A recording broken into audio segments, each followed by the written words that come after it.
Voilà, bande ko balandi bisika boza de partout, bozo suivre biso na mokili mobimba nde toyebisaki bino biso tobundelaka ekolo, tozokoba kobundela la République démocratique du Congo bande ko na ngai. Ba Congolais lelo toza mercredi ezali journée ya semaine, batu batiki misala na bango, batiki ba engagement na bango de partout bande ko na ngai. Pona komona ke lelo ba Congolais bazali éveillé pona ko surveiller mboka na bango bande ko na ngai.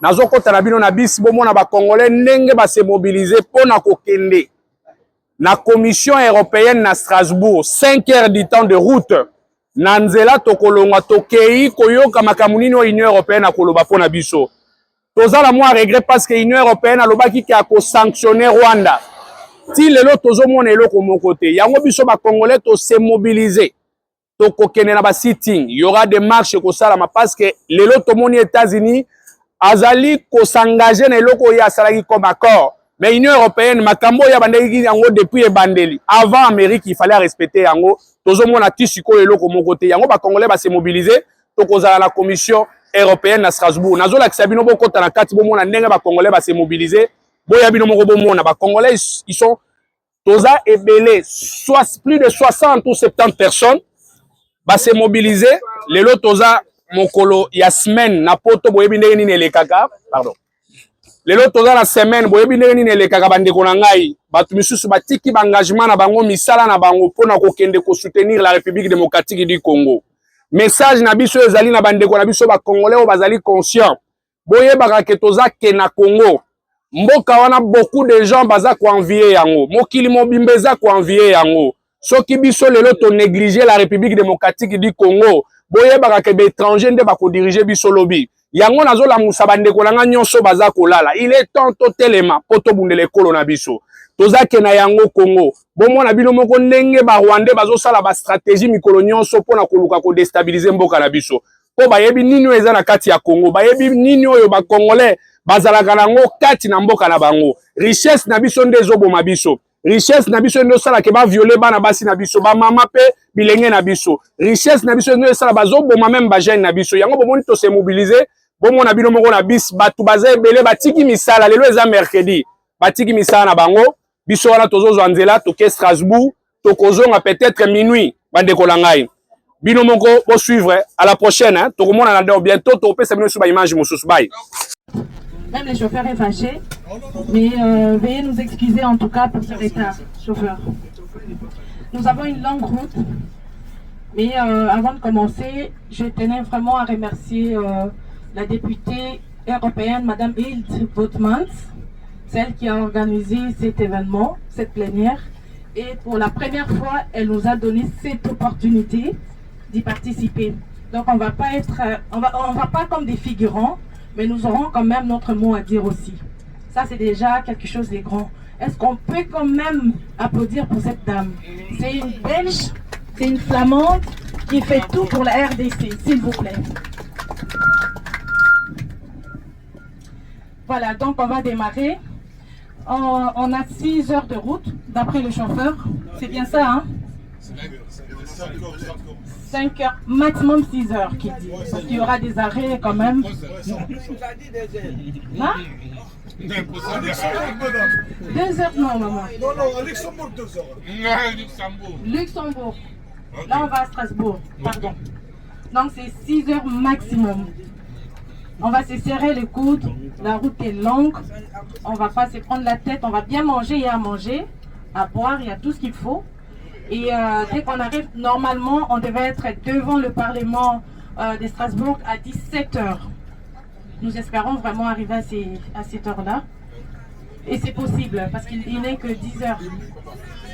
On va démarrer. Mais on attend. Il prépare tout. Monsieur, vous êtes prêt? Oui, je suis prêt. Ça va? Vous êtes prêt? On est part alors? Non, pas. Ok, ça va. C'est bon. Merci à vous.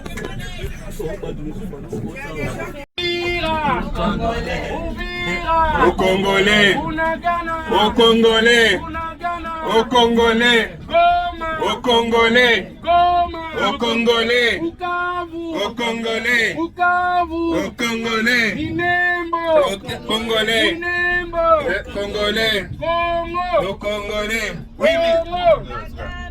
8 millions de morts, ça suffit. 10 millions de morts, ça suffit. La paix au Congo, c'est maintenant. Vous avez capté? Oui. Donc, 8 morts, ça suffit. 10 millions de morts, ça suffit.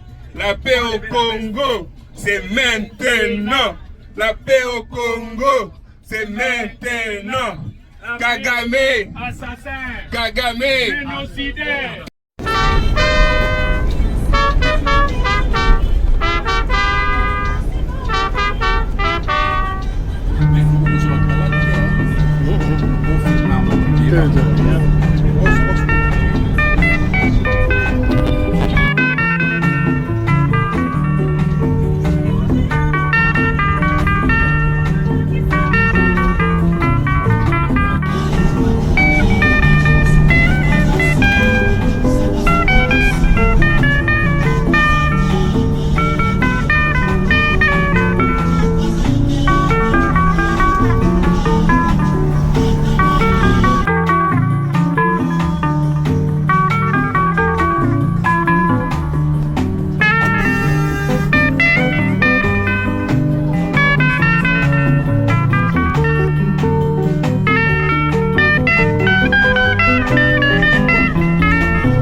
Vous avez encore une place là à l'étage.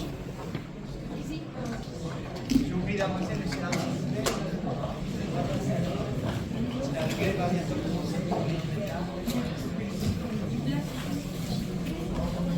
Et il y a encore une place là entre les dames.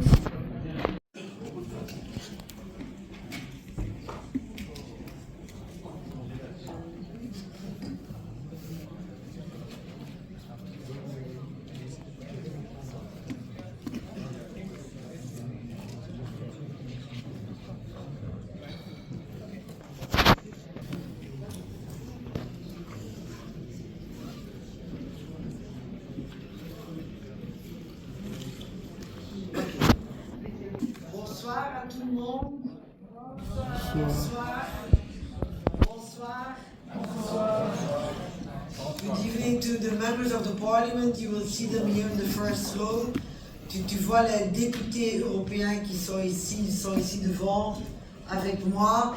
Et soyez la bienvenue aux communautés congolaises qui est venue de Bruxelles avec beaucoup de membres. Soyez la bienvenue ici à Strasbourg. Au Parlement européen pour une réunion que je sais vous êtes partis tôt le matin pour écouter cet échange de vues sur la situation dans votre pays. J'ai 4 orateurs importants. J'ai le vice-premier ministre Shabani, ministre de l'Intérieur de la RDC qui est online, Joseph Nkinzo, président de la notabilité et communauté Grand Kivu qui est online. J'ai monsieur l'ambassadeur Christian Ngolo Nkoukou, ambassadeur de la RDC auprès de l'Union européenne. Et j'ai monsieur l'ambassadeur Terence Nahiraya, ambassadeur du Burundi auprès de l'Union européenne. Chers collègues, aujourd'hui à Strasbourg, avec toutes ces lumières, je suis profondément attristé de devoir convoquer une nouvelle réunion sur la situation humanitaire dramatique, les violences, les massacres et les viols de masse dans l'Est de la RDC. Mesdames et messieurs, alors que l'encre de soi-disant accord de paix de Washington n'est pas encore sèche, la violence ne s'est absolument pas arrêtée, bien au contraire. Il y a seulement quelques jours, la ville d'Uvira est tombée entre les mains du mouvement M23 soutenu par le Rwanda. Uvira se situe au moins de 30 km de la capitale du Burundi, Bujumbura. Cette nouvelle crise a provoqué des déplacements massifs de civils.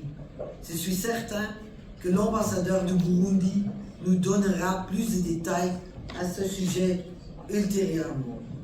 Dans ce contexte, je ne peux que faire écho aux propos tenus par l'envoyé spécial des États-Unis lors du Conseil de sécurité des Nations Unies.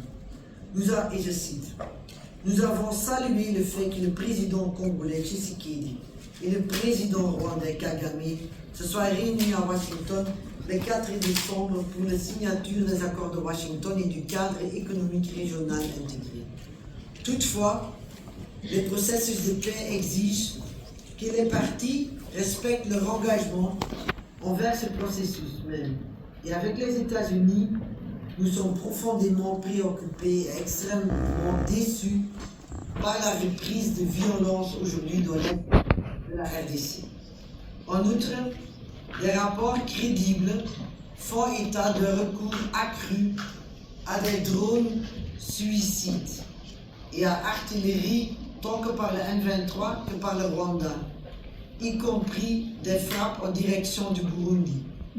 Ainsi, loin d'une marche vers la paix, le Rwanda entraîne la région vers davantage d'instabilité et de guerre.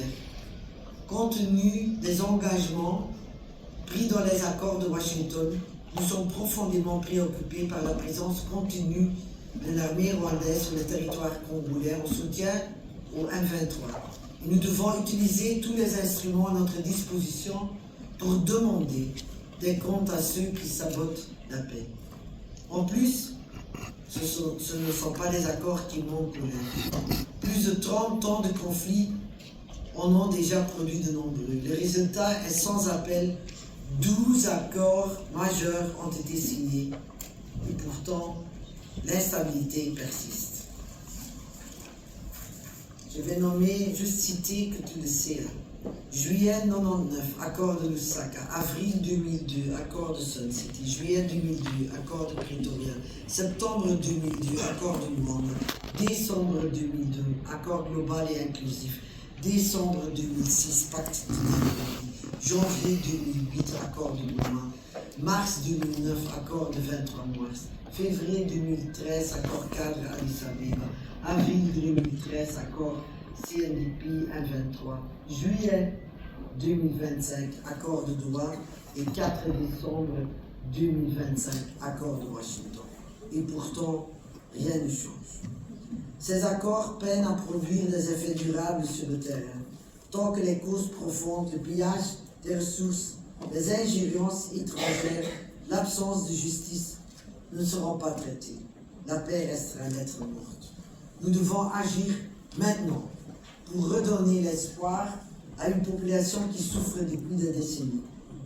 Le 9 décembre, le groupe de contact international pour la région des Grands Lacs en Afrique a publié une déclaration conjointe dans laquelle il exhortait le M23 et les forces de défense rwandaises à cesser immédiatement leurs opérations offensives dans l'est de la RDC et appelait les RDF à se retirer de l'est de la RDC conformément à la résolution 2773 du Conseil de sécurité des Nations Unies, ainsi que le M23 à respecter les engagements pris dans la déclaration de principe signée à Doha. Mesdames, Messieurs, je veux souligner encore une fois les demandes contenues dans nos résolutions ici votées par le Parlement européen. L'Union européenne doit engager de toute urgence un dialogue avec les gouvernements de la région des Grands Lacs afin de faire de la protection des civils une priorité face aux violences massives des droits humains.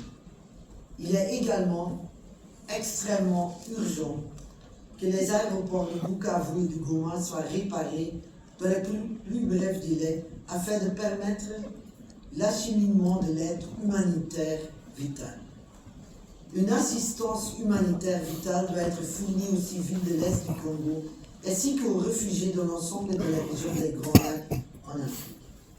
Comme le docteur Mukwege, lauréat du prix Sakharov et du prix Nobel de paix, souhaitait être parmi nous aujourd'hui, je tiens à rappeler clairement ce qu'il a déclaré dans son communiqué de presse, le docteur. Le monde ne peut plus continuer à fermer les yeux et à rester silencieux face à la défiance systémique du régime de Kigali à l'égard des principes fondamentaux du droit international et des droits humains. Les Nations Unies, l'Union européenne et tous les États attachés au respect de l'État de droit international doivent adopter sans plus tarder des sanctions fortes et coordonnées à l'encontre du régime de Kigali afin d'accélérer la désescalade.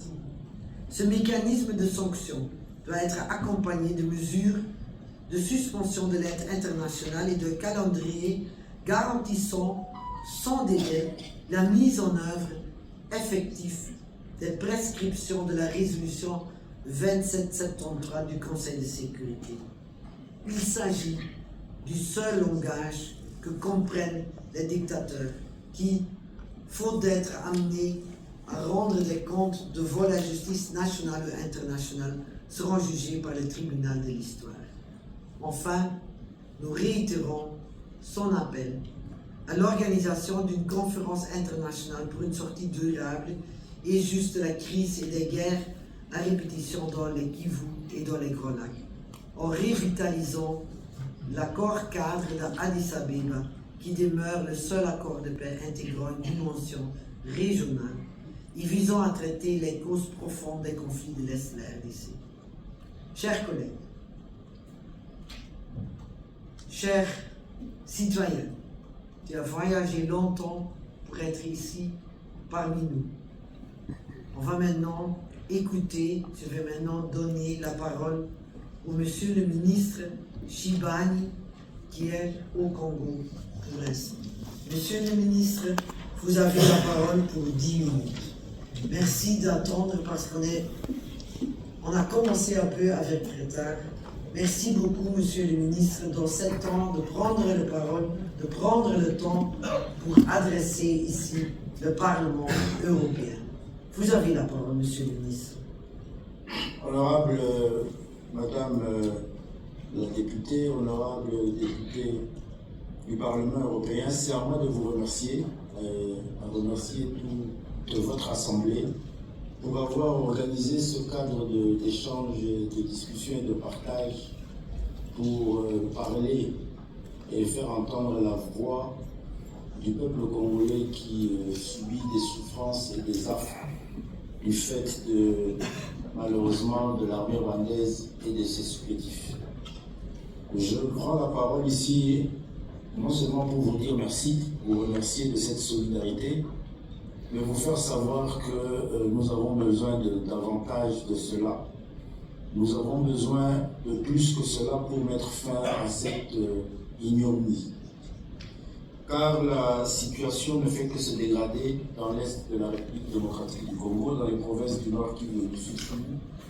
Une dégradation profonde et systématique de la situation sécuritaire et humanitaire, mais aussi du cadre administratif qui était organisé dans ces deux provinces, et cela par l'implication principale des groupes armés du M23 AFC, appuyés et organisés par l'armée rwandaise qui occupe nos territoires. Les informations en notre possession que nous récoltons jour le jour à travers divers canaux, non seulement les structures de notre administration qui ont pu encore rester sur place et qui vivent dans des conditions très difficiles, mais aussi par le canal des membres de la société civile, le démontre à suffisance. Je vais, à la suite de cette réunion, par le canal officiel pour transmettre le dernier rapport qui fait état d'une situation extrêmement grave. Non seulement, ici aussi l'occasion pour nous de remercier les dernières déclarations du représentant des États-Unis d'Amérique au cours du Conseil de sécurité qui a clairement démontré l'implication de l'armée rwandaise avec des armes extrêmement sophistiquées qui aujourd'hui, au regard de la documentation en notre possession, fait état d'environ 21 994 victimes documentées, avec en dernière date ici 5 917 personnes victimes d'un massacre, 2499 assassinats et exécutions, sans compter les enlèvements et les recrutements forcés dont sont victimes les enfants et les jeunes gens. Nous sommes arrivés à documenter jusqu'à 5062 cas de viols sexuels auxquels sont victimes les femmes et les jeunes filles. Ici, Nous notons aussi les situations de déplacement forcé et de transplantation de populations étrangères. C'est le cas dans le nord Kivu et le sud Kivu, dans plusieurs territoires où des populations étrangères sont transplantées après que les affres des armes ont par la violence fait fuir les populations autochtones, ce qui amène aussi à la mise en place et à l'organisation d'une administration parallèle avec l'installation de chefs coutumiers illégitimes qui va créer des dégâts même lorsque nous aurons retrouvé la paix, parce que nous sommes convaincus, le gouvernement de la République du Congo est convaincu que la paix va être restaurée un jour, mais toutes ces actions qui continuent à être menées au jour le jour rendront très difficile la stabilisation et la restauration de l'autorité de l'État dans cette partie de notre République. C'est pour ça que nous insistons pour que des actions soient prises le plus rapidement possible. Nous avons enregistré aussi sur le plan de la destruction des infrastructures civiles en termes d'écoles, des centres de santé, un bon nombre, plus de 120 écoles aujourd'hui sont détruites, 55 centres de santé détruits. Ils ont annoncé dernièrement le retrait de la ville d'Uvira, mais les informations que nous avons récoltées encore ce matin démontrent que cela est un leurre, parce que il y a eu des mouvements de renforcement des confrontations, mais dans une démarche de vérité, de responsabilité partagée et de recherche sincère des solutions durables. Parmi les 7 grandes régions qui constituent la RDC, à savoir le Grand Kasaï, le Grand Katanga, la Grande Orientale, le Grand Équateur, le Grand Bandundu, le Grand Léopoldville et le Grand Kivu, mon intervention va s'appesantir beaucoup plus sur le Grand Kivu à l'est du pays. Ce Grand Kivu qui réunit les 3 provinces du Nord, Sud Kivu et Maniema. Permettez-moi d'abord d'exprimer notre reconnaissance à l'Union européenne pour son engagement aux côtés de la République démocratique du Congo, ainsi que pour l'appui humanitaire et financier récemment annoncé, sans oublier le fonds d'action d'anticipation des catastrophes qui renforce la protection civile. Cependant, vu la volatilité du contexte, nous lui suggérerions d'inscrire son intervention dans une vision plus large, plus structurante et plus proche de nos communautés à la base. Parce que nous sommes devant une réalité de terrain tellement alarmante. Au lendemain de la prise de la ville d'Uvira par l'AFC M23, avec l'appui du Rwanda et agresse la RDC, cela ne fait qu'aggraver la situation dans l'est de la RDC et particulièrement dans le Grand Kivu qui demeure extrêmement tragique.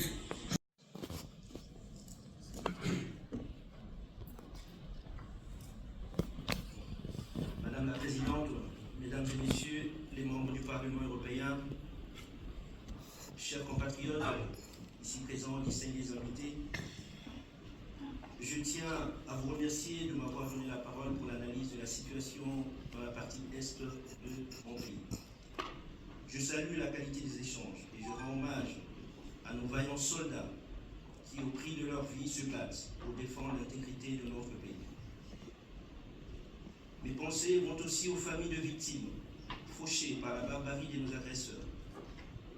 Je rends hommage aux acteurs humanitaires, à l'ensemble du personnel onusien qui, jour après jour, œuvrent à la protection des civils dans des conditions d'une extrême gravité. Mesdames et Messieurs, avant de commencer mon propos, je demanderai solennellement à cette auguste assemblée de se lever pour une minute de silence en mémoire de nos compatriotes qui ont perdu la vie lors de cette offensive meurtrière du 23, soutenue par l'armée rwandaise et qui a conduit à la chute de la ville de Uvira.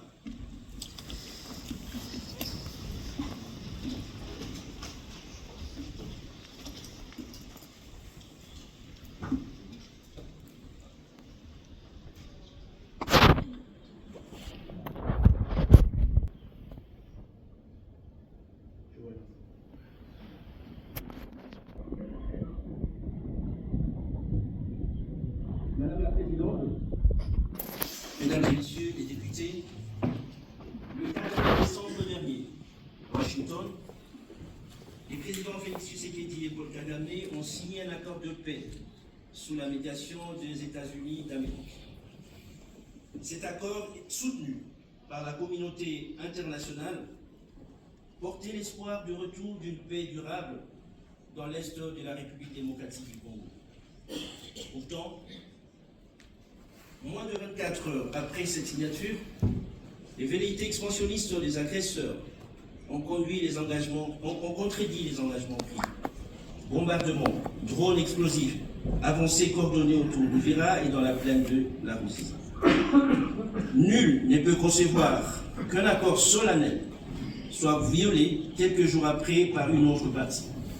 Ces actes remettent en cause le processus signé à Washington. Madame la Présidente, Mesdames et Messieurs les députés européens, comme l'a souligné notre ministre d'État, ministre des Affaires étrangères, Madame Thérèse Kayikwamba, au Conseil de sécurité le 12 décembre dernier, le choix de la diplomatie opérée par la République démocratique du Congo n'est pour nous la seule voie pour une paix durable dans la sous-région. Nous avons fait ce choix parce que nous croyons en l'engagement des États-Unis faciliter un accord de coopération bilatérale en matière de défense avec la République démocratique du Congo. Cet accord avait pour ambition, entre autres, de lutter contre la prolifération des armes et des groupes criminels. Entendez, une meilleure gestion des enjeux sécuritaires dans la région. Si la régionalisation, mesdames et messieurs, ça sera le fait de la stratégie du Rwanda, qui a tendance à justifier sa politique belliciste comme une réponse aux attaques venant de l'extérieur. Demain, elle sera la victime et justifiera la marche vers les villes burundaises comme une réponse de son armée à un hypothétique bombardement de ses positions par l'armée burundaise. Ce pays, mesdames et messieurs, a toujours utilisé ces manœuvres pour manipuler les sentiments et s'attirer la sympathie de la communauté internationale. La transparence et la vigilance de la communauté internationale s'imposent pour ne pas tomber dans le piège de l'exagération excessive et être pris demain par une guerre ouverte entre ces deux pays. La stabilité régionale repose entre autres sur notre vigilance à tous contre cette stratégie de victimisation, laquelle a longtemps maintenu la communauté internationale dans l'inaction et l'immobilisme. Madame la Présidente, comme nous pouvons le constater, le recours à des contre-vérités et à une désinformation systématique pour attribuer à la République démocratique du Congo la responsabilité des attaques commises par la coalition RDF 23 est une stratégie utilisée par le Rwanda pour justifier de manière délibérée ces attaques sur des populations civiles au mépris des droits internationaux. Force est de constater qu'en 3 décennies de crise, l'absence de mesures coercitives robustes a contribué à la persistance de ces violations des règles du droit international et a entamé la crédibilité de la communauté internationale. Les sanctions demeurent un levier important dans la résolution de ce conflit. C'est pourquoi la République démocratique du Congo appelle le Parlement européen 1. À soutenir la mise en œuvre intégrale de la résolution 2773, 2. À œuvrer pour imposer des sanctions ciblées contre les responsables militaires et politiques de l'agression, 3. À instaurer au niveau européen un embargo total sur les minéraux exportés comme rwandais, 4. À œuvrer pour la révocation du statut de contributeur de troupes du Rwanda aux opérations de maintien de la paix des Nations Unies, et 5. À soutenir au niveau européen la mise en place d'un régime de notification systématique pour tout transfert d'armes vers le Rwanda.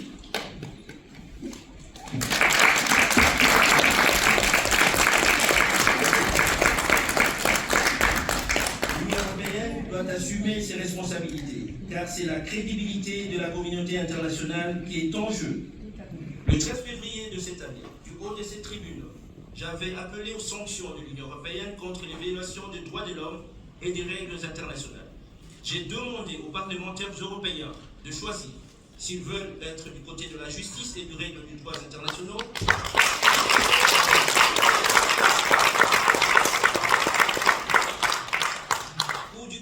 cyberviolence et du non-respect des principes des règles de droit. Oui, vous avez fait le choix de vous positionner du côté du droit et de la justice. En identifiant les Rwandais comme pays agresseurs et en votant pour la mise en place des sanctions européennes contre ce pays. La RDC vous est reconnaissante et vous en félicite. Mais il faut faire plus. Plus de sanctions et zéro tolérance face à cette barbarie qui détruit les vies humaines et viole l'intégrité territoriale d'un État souverain. Ne relâchez pas la pression. Ne dit-on pas que celui qui se relâche dans son ouvrage est le frère de celui qui détruit? Ne soyez pas assimilés aux destructeurs. La pression doit être maintenue.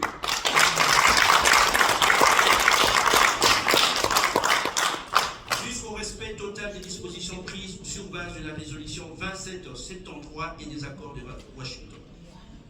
Mesdames et messieurs, Madame la Présidente, il vous appartient maintenant de faire respecter les règles de droit et de la justice pour la paix mondiale, pour la paix en Afrique, pour la paix dans l'Est de la République démocratique du Congo et ainsi se prémunir du risque d'une régionalisation tant redoutée du conflit dans toute la région du Grand Lac. Je vous remercie.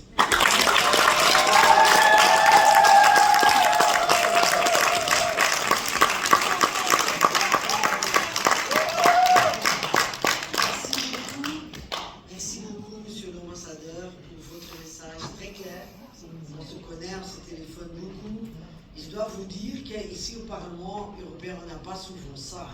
Moi, j'aime beaucoup un peu la culture africaine ici. Je dois vraiment vous dire, on n'a pas souvent ça ici, mais on est des humains et on doit applaudir qu'on a envie d'applaudir. Maintenant, j'aimerais bien passer la parole à monsieur de l'ambassadeur du Burundi.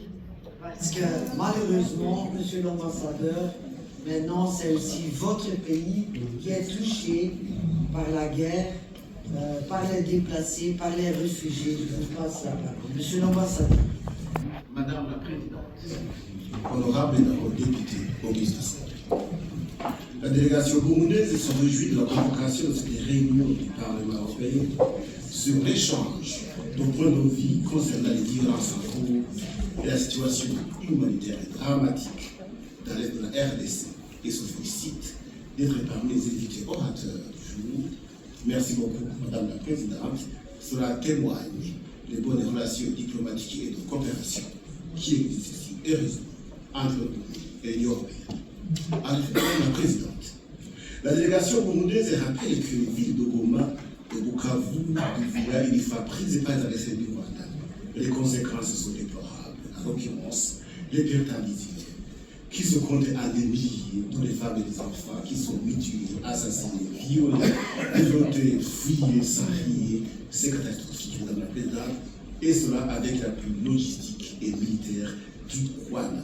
Cela est en contradiction avec les principes intrinsèques des relations internationales établis par la Charte des Nations Unies. Madame la Présidente, au moment où les yeux du monde étaient braqués sur la signature d'un accord de paix pour l'Est de la RDC à Washington le 4 décembre 2025 par leurs excellences, les présidents des États-Unis d'Amérique, de la RDC et du Rwanda, en présence de leurs excellences et présidents du Burundi, de l'Angola et du Kenya, le Rwanda a renforcé ses troupes à l'aide de la RDC en attaquant les positions burundaises qui étaient en RDC.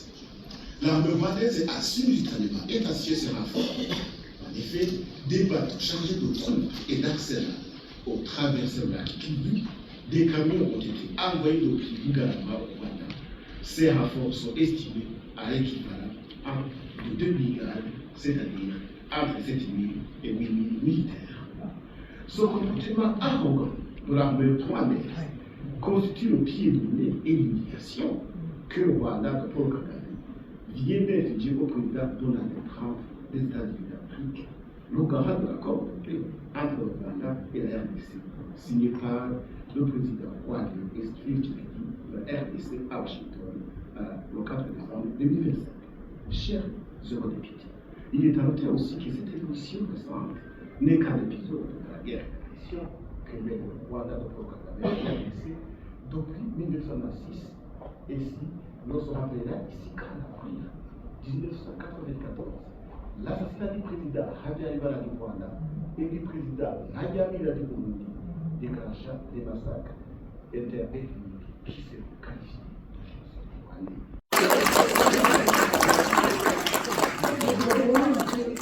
Et la création d'un tribunal spécial groupe. Les crimes contre l'humanité voient le génocide comme un délit démocratique qui d'aucune naissance dans la CIS. Soutenir les autorités de la RDC à risque de l'autorité de l'État sur l'ensemble de son territoire en appuyant financièrement et militairement et intensifier les appuis aux populations civiles et aux déplacés de guerre se trouvant au dominion de la RDC pour subvenir aux réseaux de base avec attention particulière aux femmes et aux enfants. Voter une résolution contenant des mesures que nous devons proposer et contre les restrictions que le gouvernement européen juge efficaces pour isoler et neutraliser les agresseurs de la RDC et du monde. Vous êtes des institutions internationales et spiritualistes qui sont réelles, en général, et de façon retrouvée, en particulier près de Congo moderne. Il est donc au grand temps que vous passiez à l'acte. En agissant avec détermination pour garantir la RDC, pour garantir que la RDC puisse exercer pleinement sa souveraineté et retrouver la paix, la sécurité et la sécurité en Afrique de l'Est. Et au-delà, le Burundi vous prend comme témoin car ayant été provoqué au 4 décembre 2027 par deux bombes de la Washington par la RDC de la RDC et ayant respecté l'accord de Washington et par la retraite de certains de ces groupes et de la Libye en cas de violation de l'intangibilité de ces frontières, vous pourrez se donner de notre monde, donc illégitime néfaste. Chers eurodéputés, en fait pour témoin, au cas où la communauté internationale dont vous faites partie ne ramène pas à la raison les saboteurs de la région de Kralak, ne soyez pas étonnés de vous retrouver face à la régionalisation de la guerre de la RDC, comme l'a dit le chef de l'État burundais, son excellence M. Ndayishimiye, qui va près de l'Union africaine en 2026 à partir de janvier. Je vous remercie.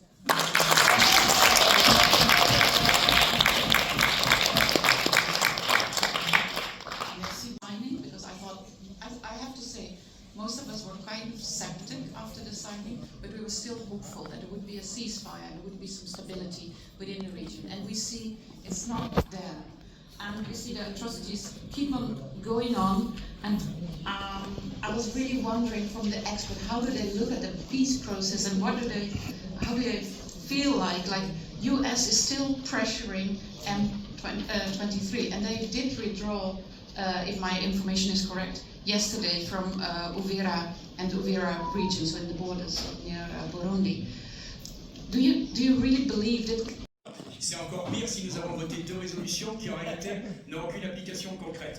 Je regardais sur le site du Parlement européen, 2021-2024, 260 millions pour le Rwanda. 2025-2027, 134 millions pour le Rwanda. 12 octobre 2025, Madame van der Leyen donnait 95 millions pour le Rwanda. Ce que je veux dire par là, et j'arrêterai là, c'est qu'il faut que la Commission européenne écoute le Parlement. Or, à l'heure actuelle, si le Parlement est clair, ce n'est pas le cas de la Commission européenne. Madame Kaja Kallas a reconnu pour la première fois, M. Borrell ne l'avait pas fait, la responsabilité du Rwanda, et c'est très bien, mais il faut que, c'est comme un amour, il faut des preuves d'amour, il faut des preuves qu'il y ait des vraies sanctions qui soient approuvées. Et je pense, pour finir, la Belgique a fait un beau travail, je salue les élus belges, parce que j'estime qu'eux ont pris leurs responsabilités. L'Union européenne, malheureusement, je pense, joue au double jeu. La France joue au double jeu. Je rappelle qu'en octobre, M. Macron avait promis qu'on nous réouvrirait l'aéroport de Bukavu. Et donc, en réalité, aujourd'hui, mes deux questions sont simples. En dehors du fait que j'approuve tout ce qu'ont dit les deux ambassadeurs, il faut des vraies sanctions. Et ça pas uniquement symbolique. Mes questions, y a-t-il un risque de régionalisation? Je me tourne vers l'ambassadeur peut-être du Burundi. Et monsieur l'ambassadeur du Congo, qu'en est-il de l'annonce du retrait, qu'en est-il du retrait finalement des troupes du M20? Il a été annoncé il y a 48 heures. Merci.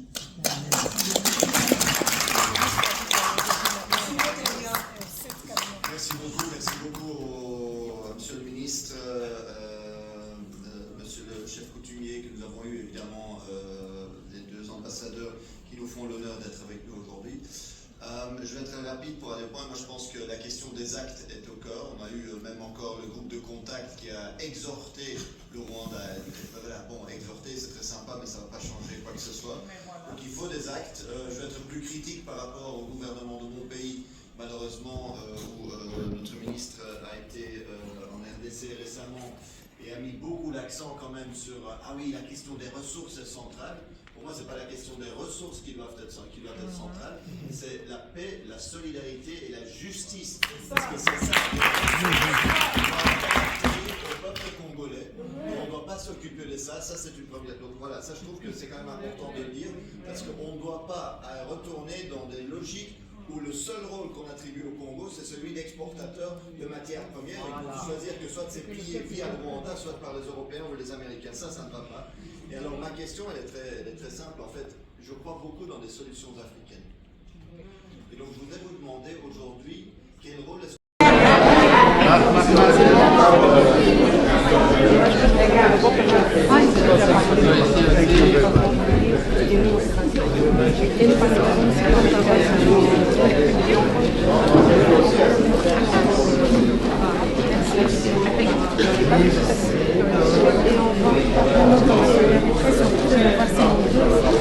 Oui, c'est beaucoup. Merci beaucoup. On continue notre boulot. Merci d'être venu. Merci d'être venu. Voilà.